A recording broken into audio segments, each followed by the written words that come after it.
করতেছেন কেন? আস্তে আস্তে বাবা।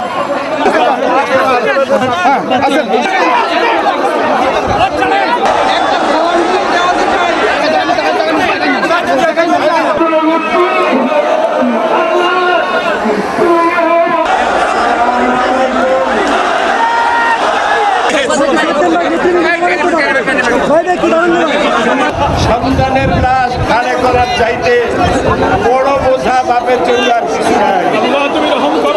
আল্লাহ আমার কলিজার টুকরা সন্তান সারা বাংলাদেশের বাইরে কোরআনের তাফসীর করত। আল্লাহ তুমি তাকে জান্নাতুল ফেরদাউস মাত্র কয়েক মাস আগে আমার মায়ের জানাজা পড়ায় গেলাম।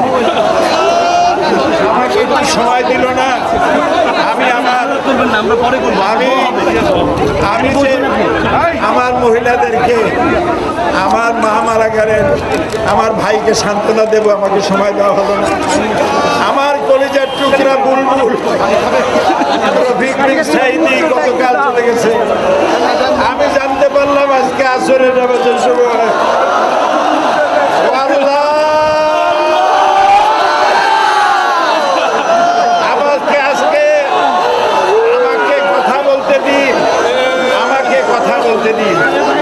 আমি আজকে 50 বছর কোরআনের তাফসীর করেছি সারা বাংলাদেশে, সারা পৃথিবীতে। আমাকে বানানো হয়েছে যুদ্ধ অপরাধী, আমাকে বানানো হয়েছে চোর, ডাকাত, হত্যাকারী, ধর্ষণকারী। আমি আল্লাহর নামে কসম করে বলছি, আল্লাহ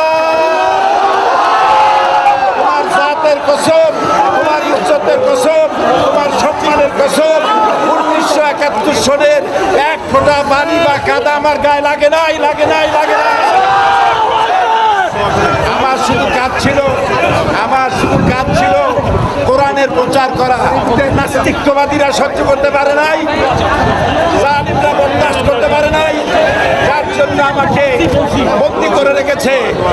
আমি শাহাদাতের তামান্না করি, আমি শহীদ হতে চাই, তবে চোর ডাকাত ইত্যাদির বদনাম নিয়ে মরতে চাই না। আল্লাহুম্মা আমিন।